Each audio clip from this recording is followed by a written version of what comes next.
이게 작년 상반기나 초에 사신 분들은 뭐 그렇지 고점에 잡았을 수도 있고요. 거고, 하반기나 작년 말에 사신 분들은 매우 잘했다. 지금 생각해 보니까 작년 12월, 올 1월이 그 1차 하락이라고 하는데 거의 뭐 바닥이고요. 2차 하락이 오더라도 이 정도 수준입니다. 그래서 혹시라도 내 집 마련의 타이밍을 잡는다면 몇 가지 방법 중에 네. 1차 하락 가격을 좀 유심히 보다가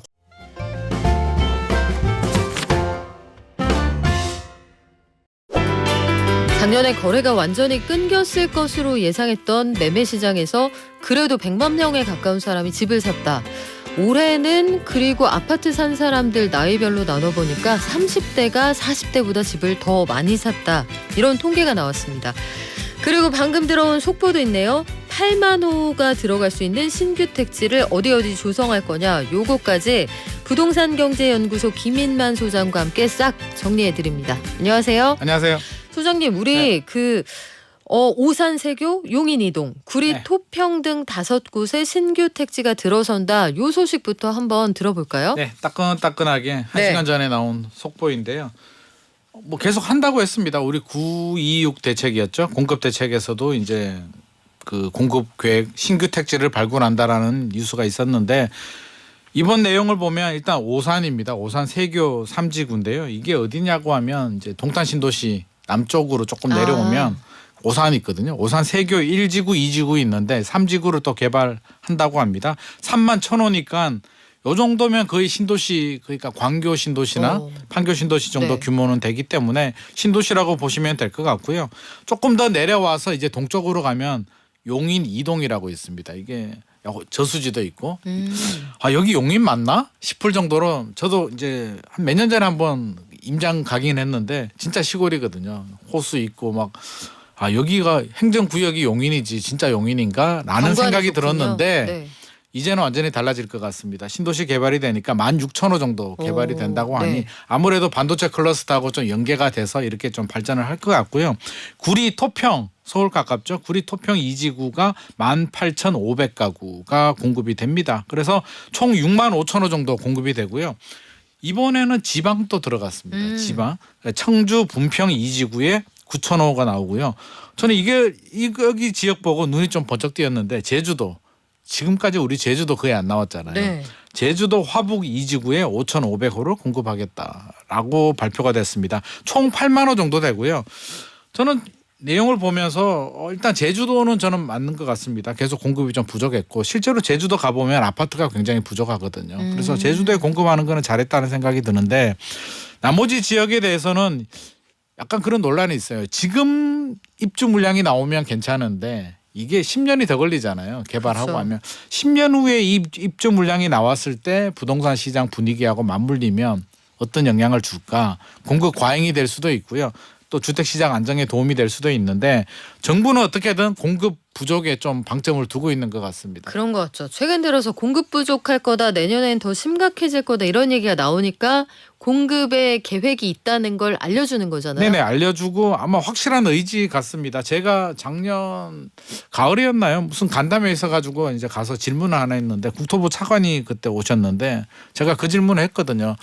공급이 이렇게 계속 하게 되면 혹시라도 나중에 시장이 침체가 되고 입지가 안 좋은 곳들은 공급 과잉이 일어나지 않겠습니까? 라고 하니까 차관께서 단호하게 공급은 무조건 해야 된다. 이거는 공급이 부족해서 집값이 모든 문제가 생기기 때문에 공급은 일관성 있게 무조건 한다라고 단호한 의지를 보여주더라고요. 그래서 그런 일환으로 지금 계속 나오고 있고요. 작년 11월에도 기억나실 겁니다. 김포 한강 2지구에 46,000호 발표가 됐었고요. 올 6월에도 평택 지제역에 33,000호 발표가 됐기 때문에 정부는 일사천리로 그냥 멈춤 없이 공급은 계속 하고 있는 것 같습니다. 시장을 좀 달래는 조치다 이렇게 볼 수 있는데 일단 많이 공급이 되니까 흥분하지 마라. 들어가서 근데 실제로 살 수 있는 시점은 한 빨라야 15년. 15년입니다. 15년. 우리 빨라야 3기 15년? 신도시가 2018년 가을인가요? 발표가 됐거든요. 네. 그래서 아직도 본청약 안 하고 있잖아요. 빨라야 2029년, 2030년에 입주하니까 네. 10년 이상 걸렸거든요. 그러니까 여기도 발표되면 10년에서 15년이면 제가 몇 살인가 아무튼 그런 생각도 하게 됩니다. 그때는 뭐 한 50대 되시는 거 아니에요? 그때 15년 후면. 일사천리로 진행이 돼야 될 것 같습니다. 그래요. 자, 우리 통계청의 통계를 하나 볼게요. 네네. 지난해에 사람들이 집을 얼마나 사고 얼마나 팔았느냐 네. 주택 소유 통계가 나왔는데 네. 조금 전에 이광수 기자와 개괄적인 내용은 정리를 했습니다.만 제가 제일 놀란 건 작년에 시장이 다 죽었다고 했는데 100만 명에 가까운 사람이 집을 새로 샀다. 네. 야, 이걸 어떻게 해석해야 됩니까? 이게 96만 2천 명이 이제 집을 샀다고 네. 나왔는데요. 이걸 좀 자세히 보면은요. 작년 11월 1일 기준으로 직전 1년간이거든요. 그러면 2021년 11월부터 2022년 11월입니다. 주택 가격이 언제 떨어졌냐면 거래량이 급감하고 떨어졌는 게 이제 6월부터 실제로 폭락한 거는 9월부터 12월이고요. 그러니까 6월부터 이제 거래량이 줄어들긴 했는데 2021년 11월부터 2022년 6월까지는 거래가 좀 있었거든요. 괜찮았기 때문에 그런 통계가 전체적으로 나왔다라고 보시면 될 것 같고 내용을 보면 뭐 어느 정도 이해가 됩니다. 96만 2천 명 중에 한 채 산 사람이 91만 7천 명, 95.4%가 집 하나 산 거잖아요. 그러니까 이거는 투기 수요라기보다는 저는 좀 실수요자들이 좀 많이 저점이라고 움직였다. 판단을 한 걸까요? 저점이라기보다는 작년 요맘때 시점이면 저점이 아니라 지금 안 사면 안 되라는 게 아직도 남아있던 시절이거든요. 그래서 막차 탄다라는 좀 느낌이 들고요. 두 채, 2주택 이상 사신 분들은 3.3% 정도니까 이런 분들이 좀 공격적으로 좀 들어가지 않았나 싶습니다. 그래서 무주택자였다가 집 하나 가진 분들이 68만 6천 명이니까 71.3%가 한마디로 내 집 마련한 거거든요. 그래서 내 집 마련하신 분들이 좀 많았다라는 판단이 들고 요게 아마 작년이죠. 작년 하반기 통계만 나왔으면 훨씬 더 적었을 텐데 작년 상반기만 하더라도 그래도 거래량이 꽤 많았기 때문에 그래서 수치가 이렇게 많이 나온 게 아닌가 싶습니다. 어쨌든 그 시점에 만약에 작년 하반기에 구입을 하셨다면 지금보다 금리나 아니면 가격 모든 면에서 좀 유리하셨겠네요. 이게 작년 상반기나 초에 사신 분들은 뭐 그렇지 고점에 잡았을 수도 있고요. 거고, 하반기나 작년 말에 사신 분들은 매우 잘했다.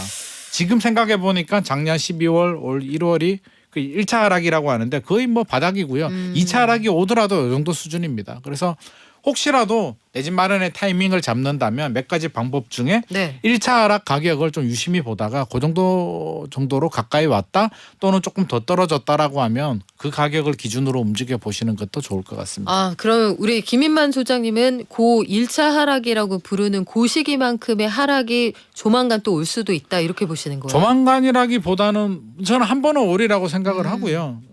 그게 내년에 오지는 않을 것 같습니다만 한 번 와야만 지나간다라는 게 제 생각이고. 언제 오는지를 알려줘야 막차를 타죠. 그거 오려면 이제 정부가 강남 규제 지역을 좀 풀어줘야 되는데 거기 언제 올지는 모르겠고 앞서서 이제 뉴스 보니까 금리 내년에 내릴 거라는 희망 섞인 뉴스들이 나오는데 그 희망이 금리 안 내리고 절망이 됐을 때 그런 현상이 생기지 않을까 싶고 저는 빨리 왔으면 좋겠다는 생각입니다. 그러면 빨리 지나가는 거고요. 앞서서 제가 힌트를 드리면 정부 규제가 풀립니다. 집값 한 번 더 떨어지게 되면 강남, 서초구, 강남구 규제 지역 풀리고요. 가격이 1차 하락이라고 하잖아요. 작년 12월, 올 1월 가격 정도로 떨어질 거고요. 조금 더 떨어진다면 기준을 제가 말씀드리면 고점 대비 30% 정도 떨어졌느냐. 작년 12월, 1월 정도 가격으로 떨어졌느냐. 또 하나는 2019년 가격, 2020년, 2021년에 버블이 있었으니까 2019년 정도 가격이 떨어졌느냐 이 세 가지 기준으로 좀 나름대로 평가표를 만들어서 유심히 보고 있다가 그 바운더리로 들어오면 용기 있게 내 집 마련하셔도 좋을 것 같습니다.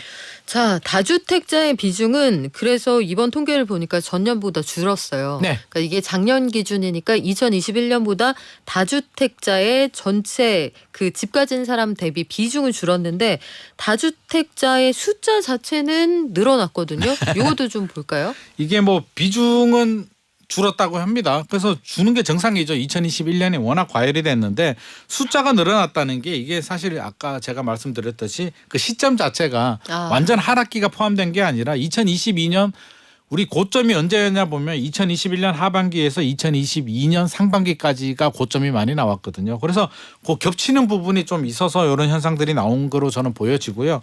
올해 그러니까 올해 통계 결과가 나오면 올해는 아마 둘 다 줄었을 거로 저는 보여지고 다주택자들 비중이 줄어들었다는 얘기는 아무래도 양도세라든지 여러 네. 가지 부담 때문에 좀 똘똘한 한채 현상으로 좀 보여지고 숫자가 늘어났다는 얘기는 결국에는 숫자를 줄여도 이렇게 다 팔아버리진 않잖아요. 한두 개는 남겨두고 완전히 시장이 죽어버리게 되면 기대감이 없어지면 네. 막 집어던지는데 작년에 집어던지는 게 아니라 그냥 관망이죠. 관망이고 똘똘한 한 채는 보유하고 덜 똘똘한 거는 좀 정리를 하고 이렇게 포트폴리오를 하는 구간이었기 때문에 생각보다는 뭐 주택 수가 그렇게 줄어들지는 않았습니다. 아, 그렇군요.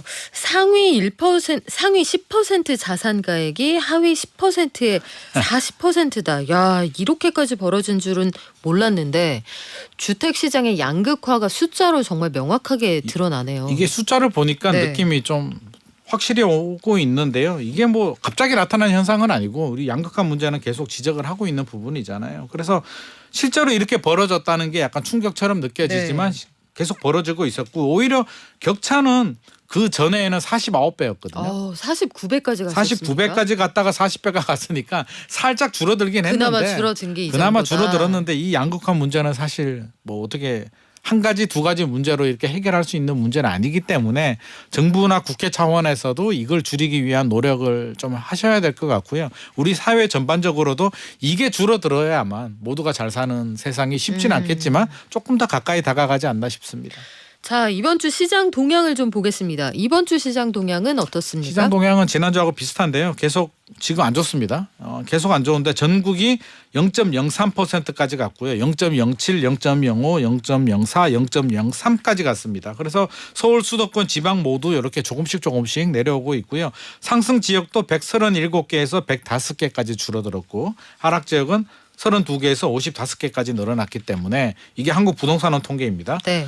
매물은 늘어나고 있고요. 거래량은 줄어들고 이런 통계도 그렇고 현장에 가봐도 뭐 매수 문의가 많이 줄어들었다고 이야기를 하고 있기 때문에 상승세가 둔화된 거는 맞는 것 같습니다. 아니 항상 궁금한 게 그래서 가격은 많이 올라가 있고 매매가 잘 안 된다면 팔고 싶으면 값을 내려야 되잖아요. 네. 왜 안 내립니까? 아직 그 단계까지는 가지 않았는 것 같습니다. 어. 집주인들은 일단 매물까지는 내놨는데요. 이 상황이 조금 더 지속이 되면 지금은 급매물은 아니고 일단 상반기 반등을 했기 때문에 급할 건 없다. 급할 건 없는데 매수자들도 급할 게 없거든요. 그러니까 매수자들도 나도 기다려볼래. 쌍방입니다. 쌍방. 줄다리기 하는데 지금은 매수자 우위 시장이거든요. 그래서 제가 볼 때는 이게 한 3개월, 6개월 지속이 되면 또 팔아야 되는 집주인들이 가격을 살짝 내릴 겁니다. 살짝 내리면 또 어떤 현상이 발생하냐면 매수 대기자들이 또 들어와요. 들어오면 또 살짝 반등을 합니다. 그래서 내년은 아마 이런 흐름이 될 것 같습니다. 살짝 내려가면 아마 정부도 특례보금자리 같은 것도 총선 지나고 살짝 풀어줄 거거든요. 그러면 또 살짝 반등을 하고 살짝 내렸다가 살짝 반등하는 이런 약보합세의 흐름이 내년 흐름이 될 것 같습니다. 네, 뭐 아직까지 상승세는 전국 단위나 각 지역별로도 그럼요. 거의 유지가 되고 있는데 맞습니다. 상승폭 자체가 그렇죠. 소폭 줄었다. 추이 자체가 이런 말씀이거든요. 네네. 문정진님이 이런 의견 주시네요. 부동산 통계는 지역별로 봐야 할 것 같습니다. 그렇죠. 전체 통계와 달리 지역별로는 온도차가 있는 곳들이 있습니다. 해주셨어요. 맞는 맞습니다. 말씀입니다. 뭐 서울 안에서도 천차만별이고요. 그렇죠. 강남 안에서도 또 동네마다 다릅니다. 그래서 우리는 전체적으로 말씀드릴 수밖에 없는 거고요. 우리 동네는 아닌데 당연히 그렇게 생각할 수 맞아요. 있습니다. 저희가 말씀드리는 통계는 전체 평균의 흐름이에요. 그렇죠. 여기에서 아닌데 우리 집은 올랐는데 혹은 아닌데 우리 집은 떨어졌는데 요게 이제 지역별 특성이거든요. 근데 네. 전체적인 흐름이 어떻게 움직이느냐 요걸 기준으로 보시면 되겠고 올해 들어서 올해 매매 시장을 두고도 평가가 굉장히 엇갈렸잖아요. 네네. 근데 나이대별로 나눠보니까 30대가 아파트를 제일 많이 샀다. 이런 통계가 나왔어요. 네네. 30대 비중이 가장 높게 나왔습니다. 보통 우리가 주택 구매 연령이라고 하면 40대가 가장 높고요. 40에서 59세 정도. 보통 우리 그렇잖아요. 결혼하고 자녀들 이제 출산하고 네. 애들이 학교 갈 때쯤 되면 이제 안정적인 좋은 환경을 만들어주고 싶으니 조금 무리해서라도 내 집 마련해야겠다라는 생각이 들거든요. 그래서 40대가 항상 높았는데 작년은 올해죠. 올해는 최근에는 1월에서 9월까지 통계를 보면 30대가 40대를 앞질렀다고 합니다. 30대가 27.1%, 31만 6,603건 중에 30대가 8만 5천 건 정도니까 27.1%고요. 40대가 25.9%. 30대가 더 많아졌습니다. 그래서 이건 무슨 일이지? 30대들이 집을 왜 이렇게 많이 샀지라고 할 수도 있는데 이게 비중이잖아요. 상대적인 비교가 그렇고 절대 거래량을 보면 오히려 숫자가 작년이 아니죠. 작년이죠. 2022년보다 줄긴 했습니다. 그래서 전체적으로는 거래량이 줄었는데 비중을 보면 30대 비중이 많다는 거죠. 그러면 왜 30대가 상대적으로 비중이 많냐 그러면 궁금해요. 당연한 거 아닐까 싶습니다. 아니 왜냐하면 기성세대들은 이미 많이 샀거든요. 30대들은 자금이 부족하기 때문에 상대적으로 무주택 비중이 훨씬 더 높아요. 보통 우리가 5대5 정도. 집 가진 사람이 5, 무주택자가 5라고 한다면 기성세대들 40대, 50대들은 아마 6대4나 7대3 정도 될 것 같고요. 30대들은 반대거든요. 집 없는 사람들이 한 70% 정도 되니까 당연히 집이 없으니까 집을 사야 되는 그 당연함의 내 집 마련 전략이 있는 거잖아요. 그래서 당연히 사야 되는 거고 저는 또 하나는 약간 경험이라고 저는 보여지는데 기성세대들은 좀 아픔이 있잖아요. 2012년도 집값 떨어졌을 때 2008년도 글로벌 금융위기 왔을 때 더 나가면은 97년도인가요? IMF 외환위기. 야 이게 진짜 네. 무서워. 저는 왜 3번을 다 알죠? 그러게 말입니다. 저도 그러니까요. 저 어린데 이런 아직. 얘기하면서 네. 저도 아까 이런 내가 그런가라는 생각이 드는데 이런 아픔 같은 트라우마가 있기 때문에 집값 많이 오르면 조정이 돼라는 걸 어떻게 보면 이제 약간 트라우마 같은 게 남아 있는데 지금 30대들은 그냥 2017년부터 관심을 가졌기 때문에 그냥 지금 또 상승장이라고 판단하는 경우들이 상당히 많이 있습니다. 그래서 그 차이가 있는 것 같고 저는 조금 걱정되는 부분이 물론 자금력이 부족하고 뭐 어떻게든 내 집 마련을 해야 되겠지만 너무 무리하게 필요하신 분들은 내 집 마련하셔도 좋겠으나 너무 무리해서 연끌하고 이런 거는 아직까지는 저는 그런 단계는 아니라고 보여집니다. 그래서 조금 더 신중하게 필요하신 분들 위주로 좀 움직이면 좋을 것 같습니다. 요새는 뭐 정보도 워낙 많고 네. 저희가 30대였을 때에 비해서는 훨씬 정보가 스마트한 넘치죠. 세대라 네. 아마 올해 특례 보금자리론이 40조 그럼요. 원 풀렸다. 이게 그 영향도 결정적인 크죠. 영향이 맞습니다. 아니었을까 싶어요. 그래서 9억 원 이하의 주택이 거래가 많이 되지 않았을까. 30대가 그 많은 돈을 어떻게 김순옥 님이 이런 의견도 주셨는데 정책자금 대출이 올해 많았습니다. 네네. 이런 것도 영향을 줬을 것 같고. 자, 매매 시장은 좀 주춤하다는데 전세 가격은 계속 올라가네요. 전세 계속 올라갑니다. 네. 뭐 이게 매매하고 전세가 좀 다른데 통계를 보더라도 지금 한 3배 정도 차이가 나고 있고요. 상승률이 3배 정도 차이가 나고 현장을 가봐도 뭐 전체적으로 전세는 분위기 좋다. 물론 지역마다 다릅니다. 제가 전세 분위기 좋다라고 하니까 어떤 분이 우리 동네 전세는 그렇지 않다라고 하는데 지역마다 편차는 있으니까 어쩔 수는 없는데 강남 쪽을 보더라도 지금 DH 퍼스트 아이파크가 6,700세대 입주하는데 가격 흐름을 보니까 우리 올 3월이죠. 개포자의 프레지던스 입주할 때처럼 막 그런 폭락장이 나오지는 않더라고요. 그래서 이미 상당 부분 내려와 있고 전체적으로 수요 자체가 작년이 좀 이상한 시장이었고요. 작년은 금리가 그냥 미친 듯이 제로 금리에서 1년 만에 고금리로 갔기 때문에 그냥 패닉이 온 거고. 적응하는데 힘들었죠. 그렇죠. 힘들었죠. 그리고 원래 매매 시장이 우리 앞서서 주춤하다고 했잖아요. 그러면 매매 수요가 당연히 전세로 갑니다. 전세로 가는데 최근에는 월세 수요가 월세로 갔다가 다시 또 전세로 돌아오는 수요. 빌라 오피스텔 또 전세 사기 깡통 전세 우려가 있으니까 안전한 아파트로 오는 수요는 늘어나고 있는데 전세 입주 물량 공급은 줄어들었거든요. 올해 1월 대비 37.9%가 감소했습니다. 아니 수요가 늘어나고 공급이 줄어드는데 전세 가격 당연히 오르겠죠. 그래서 매매가 활성화되지 않는 한 전세는 당분간은 강세로 갈 것이다. 과거 사례를 들면 서울이 2011, 12, 13년도 힘들었거든요. 매매는 힘들었는데 전세는 계속 올랐습니다. 2016년까지 전세 난이었거든요. 전세는 계속 오른다.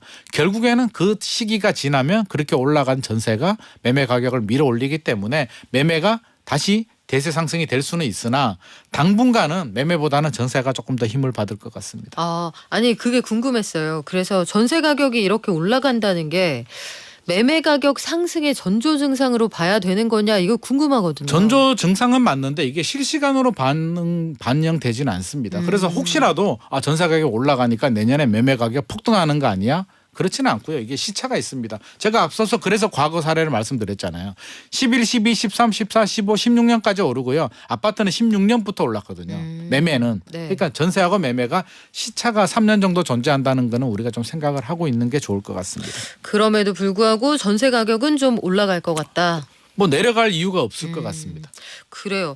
그리고 아파트 시장으로 이 전세가 몰리는 현상은 계속될 것 같죠. 당분간. 어쩔 수 없습니다. 빌라 오피스텔이 뭐 쉽게 회복되기는 어렵고요. 이게 신뢰를 회복해야 되거든요. 그러면 특별법을 만들고 안전한 계약 시스템 믿고 계약하면 그냥 돼야 되는데 아직도 그게 안 되잖아요. 여전히 불안하기 때문에 최근에 공급 물량도 많이 줄어듭니다. 빌라 오피스텔 공급을 못하죠. 전세가 안 되니까. 그래서 내년에도 이런 현상이 지속이 되니까 아마도 아파트 전세는 내년에도 강세가 될 것 같습니다. 자, 그리고 마지막으로 요건 사회 초년생들에게 꼭 한번 알려드렸으면 좋겠는데 전세 사기가 이게 끊이질 않아요. 네, 맞아요. 그래서 네. 우리가 이 한 번 더 예방책과 최선의 대응 방법을 좀 알려드리면 좋을 것 같거든요. 우리가 강조해도 지나치지 않는데 제가 오늘 좀 소개해 드리려고 하는 내용은 최우선 변제금 한번 이야기를 해볼게요. 네. 최근에 뭐 전세 지옥이라는 책도 나왔는데 내용을 읽어보니까 저는 뭐 상당히 공감은 되더라고요. 알고는 있는데 막상 현장에 가보면 월세도 없고 선순위 근저당 확인하기도 어렵고 선순위 근저당이 없는 집이 없어요. 그래서 찾을 수가 없는데 최우선 변제금을 믿고 하시는 분들이 많은데요. 최우선 변제금이 이제 최소 금액 정도로 우선 대항력을 갖추면 확정 일자를 받지 않아도 전입 신고하고 이사만 가면 이 정도 금액 정도는 서울 기준에서는 1억 6,500만 원 이하에 5,500만 원까지는 우선 변제를 해주는데요. 기준일이 내가 계약하는 기준일이 아니고요. 선순위 근저당이 설정된 기준일입니다. 2018년에 대출을 받고 제3자가 선순위 근저당을 설정했으면 2018년 시점에 기준이 적용이 되는 거예요. 근데 이걸 지금 기준으로 알고 이게 착각해가지고 안전한 줄 알고 들어갔는데 나는 네. 대상이 안 되는 경우들이 상당히 많이 있습니다. 이 책 저자도 아마 그렇게 좀 당했다고 하더라고요. 그래서 계약 날짜가 아니다. 근저당 등기부등본 확인하고 그 날짜 기준으로 최우선 변제금 금액 확인하시는 게 좋을 것 같고 항상 강조드리지만 조금 전세가율이 높으면 월세로 가시고 네. 보증보험 꼭 가입하시기 바랍니다. 그리고 현장에 가보셔야 돼요. 앱으로 그럼요. 해결할 거야 이런 것들은 아닙니다. 쉽지 않고요. 네. 골치 아프고 복잡한 과정을 거칠수록 좀 더 단단해진다는 말씀 다시 드릴게요. 지금까지 부동산경제연구소 김인만 소장이었습니다. 고맙습니다. 감사합니다.